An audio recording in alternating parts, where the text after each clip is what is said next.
2017, Trump did write an executive order in 2017 that aimed to ease enforcement of the Johnson Amendment, particularly for religious groups. Now, and again, I've said this before. All of this is played out, and all of this Johnson Amendment stuff, how can I say this? It's only played on one side of the aisle. Mm-hmm. Yes. In black churches. Yes. That's how you start political campaigns. Correct. I personally, I'm not telling you what I read. I'm not telling you what I heard about. I'm not telling you about what someone told me about or what I read. I'm telling you what I saw. In Washington, D.C., when Marion Barry, when I lived in Washington, D.C., I was in college, must have been a junior or senior.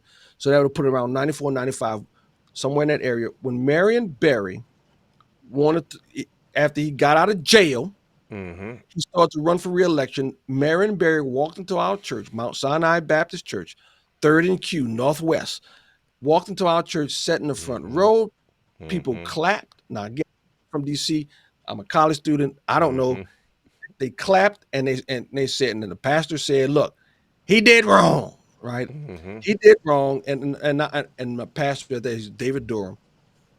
He wasn't a political guy. I don't think he was a Democrat, but any politician that would come, Democrat or Republican, he would say something. He didn't give him the mic at all. He just came and sat down. People clapped, and he said, "Look, this man did wrong. He repented of it." So he says. But the man did some good in office. Hopefully, he's cleaned up and he'll go forward. He did that in Mount Sinai Baptist Church. Yeah, I saw it. He was there. Don't tell me. And he did it again. I'm not going to tell you what I heard. I'm going to tell you what I saw in 1995 when I moved here and to Chicago. Jesse Jackson Jr. started his run for the representative on the South Side at Salem Baptist Church at 117th in Indiana. I was there. It was a Wednesday night. I'm not telling you what I heard. Because again, I didn't know anything in Chicago. I've been in Chicago for 2 or 3 months, and I was going to a church that did not support the Million Man March. And that was the one church. James Meek was the one church that did not support the Million Man March. So that's the church I just went to, and I saw him.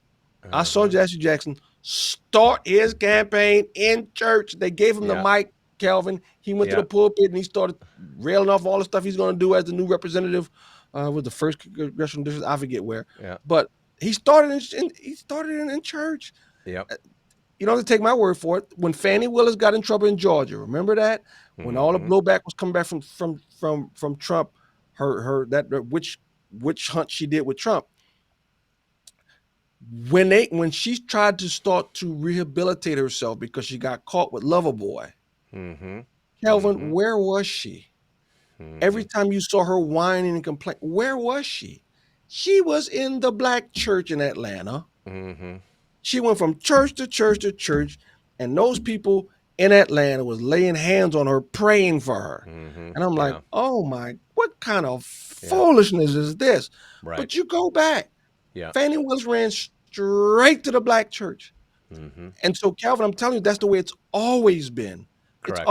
When I come to Chicago and they said, well, James, you're going to talk about political issues? I said, well, why not? Yeah, right. Why not? I said, because the Johnson Amendment. Calvin, I never heard of the Johnson Amendment until I came to Illinois. Right. And particularly came to this area in 2010, because there was a church up in Waukegan I attended for a short time. They talk about politics all the time. It wasn't until I came to this area, northwest suburbs, the Palatine, Orange Heights area in 2010. I heard about the Johnson Amendment. Like, what? What are you talking about? What do you mean you can't talk about political stuff? It's done all the time in the black community. What are y'all talking about? And here's what I realized. I realized that the Johnson Amendment, even though, and we talk about persecution. How many? Because I asked, I did research. There was a branch ministry in 1992 who got involved in what's that? Binghamton, New York. Lost his tax exempt status because they went after Bill Clinton in the 1992 campaign. Okay. I thought there was somebody in Indiana doing something very similar to that, like Temple, something Temple comes to my attention. I should have done a little research on that. but there was a radio station in 1972 that lost the Texas status because of this. It's a radio ministry. They lost their Texas status because, and then in 1988, the Borough of New York City, published nonpartisan ratings. They lost theirs because judicial candidates went after, right? But that's it. Yep. That's all. That's all. Yep. And I'm telling you, as much as it was done on the Democratic side in black churches, all the time. Reverend Warnock. Okay, I'm sorry. Mr. Warnock. Yes. From Georgia. Yeah. His base was the church, Ebenezer Baptist Church. Yeah. Come on, man. So, but what I've learned was, Kelvin, when I came in 2010, is that a lot of the quote unquote evangelical pastors, particularly on the North Side, particularly on the aisle of the Republicans, they used the Johnson Amendment to hide their cowardice. Correct. You know what, James? You made that point. I've heard you made that point years ago, and I believe you were spot on. Yeah. It became a way for people to be silent and pastors. Correct. Silent. It was like a free excuse pass. Yep. Right. That's all it is. Because who wants to mess with the IRS? But the thing is, they don't have to. No, I know. No. Well, but you just mentioned the words and Johnson Amendment, and it's like a ready-made defense. So let me ask you this, James: what is appropriate biblically? Let's not talk about the Johnson Amendment. Yeah. What are the lines for churches, in your opinion, speaking truth in terms of political matters? Yeah. So here's where I am. I don't think the church should ever be a foundation for the Democrat or the Republican Party. Correct. New Hope Community Church will never be advocating for a party, especially not the Republican Party in Illinois. Correct. All right. Right. But where a candidate aligns with biblical morals, then that's, I think it's fair case. If you have a candidate, one is pro-life, one is pro-family, and this same person understands what a woman is, and then you have another candidate who doesn't know what a woman is, wants to chop up little kids, pump them full of hormones, up abortion up to 9 months, pro-LGBTQ plus. I could say, based on biblical standards, I would rather that candidate than that candidate, and I don't care whether you have an R or a D behind your name. It's the individual and what they stand for. And I proudly tell people this: I made a mistake in '92 and voted for Bill Clinton. I count it up as youthful ignorance. I never voted for a Democrat president again. But when I moved to Illinois, 95 it had to be either 95 or 96. They had a governor's race between George Ryan and Glenn Poshard. Yeah. I voted for Glenn Poshard, the Democrat. Yes. Because George Ryan was a pro-choice Republican. Yep. Glenn Poshard was a pro-life Democrat. He's a dinosaur. He was the last one. No, that's right. Yeah. And here's how I explain to people. The reason why I brought the Bill Clinton in 1992, when I sat down and there was a guy by the name of Larry, I forget his last name. I want to say Larry Johnson, but I'm not sure that's it. He was a speaker at the Campus Crusade for Christ in DC. And he sat down, he says, okay, here's what our Christian values are. Here's what Bill Clinton believes. Here's what George Bush believes. And he went down. Boom, boom, boom, boom, boom, boom, boom, boom, boom. He says, now who y'all voted for? Because he know we were black, went to Howard. We voted for the Democrat. Who y'all voted for? And he said, who voted for Clinton? Now seeing what he believes. And Calvin, I felt so small. Yeah. I'm like, oh my goodness. I voted for the wrong man. Right? And I tell people, if you are a Christian and Christ is number one in your heart, and you now adopt his righteousness and his righteous standards, then there's no way you can vote Democrat national. You can't do it. Right. You can't do it. And I tell people that's why I am not part of the Democrat Party, and I'm really an independent. And for the most part, I don't vote Democrat nationally for what they stand for, and I don't understand how you could be a Christian and vote Democratic anyway. But getting back to the question, New Hope Community Church, first of all, we don't support parties. We'll support candidates and their stances. Correct. And it has to be a clear biblical stance by which we stand on: the life issue, the marriage issue, the transgender issue, right? Women and men as defined in Scripture. That stuff's right. I would love to vote against any candidate that wants to hike your taxes, but that we don't do that. I mean, Romans 13, pay tax, doom taxes is done. So taxes isn't inherently sinful, but the way they use it is terrible. Correct. Yeah, James. In speaking of the Black church, part of the reason I believe why they are politically involved is there are benefits.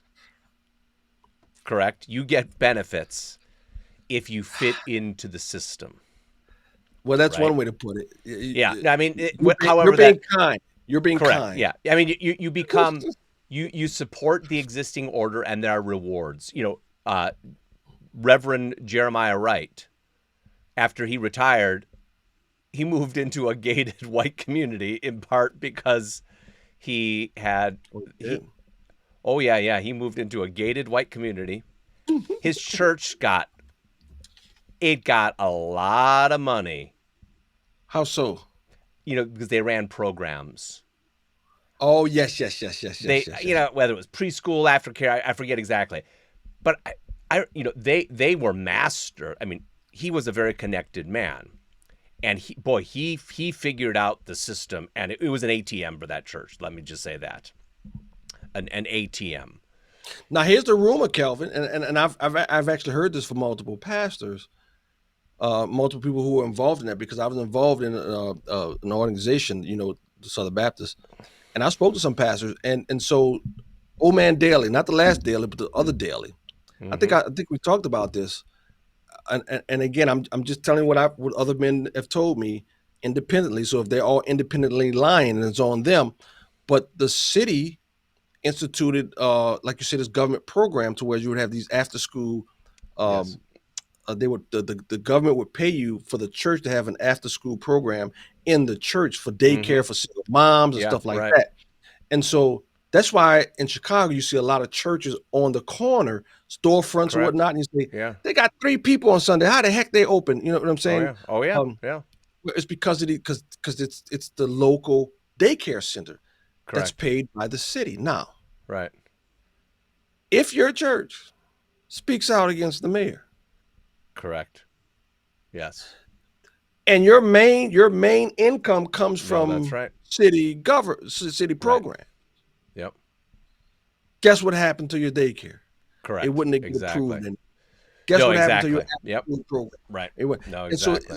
So it seemed like City Hall in Chicago found a way to pacify the Black community through the Black church, quote unquote. I agree. Through the programs, and when they did that, you ceased to be a church. You're just an after school program, right? That has the point, Christian anymore. No, exactly. So the point I'm making is this: that is a reality. Yep. Certainly, we're not making an accusation against every church. No, let's say on the conservative end, here's what I'm saying. Yeah. Republican politicians love to use conservatives, and then love to ignore, like you said, the promises that were made. Yeah. So I'm going to say this: the Black church, though I don't agree with it, at least they're getting something for their money. Whereas on the conservative end, what are the conservatives doing? What are they getting? You're right, Calvin. Well, R.J. Rushton pointed this out in his book called Christianity and the State. I remember reading it, and it was true. And this includes even Reagan. Reagan loved the conservatives, the Christians who helped him get elected, Not and some of them, you know, I mean, they played a role in that. Anyway, my point is, as Christians, we have to be careful not to be enthralled with the men or women who are gaining political power, because that's where Jesus is harmless as doves, wise as serpents. So it's not. I think what the admonition is not just get involved in politics, but make sure you're not being used or bought off. Because that is certainly, you know, Jesus did not try to buy the favor of the Jewish nor Roman officials. Not at all. So that I think is the that's the message. It's that prophetic role that churches and. Because the flag still stands for freedom, and they can't take that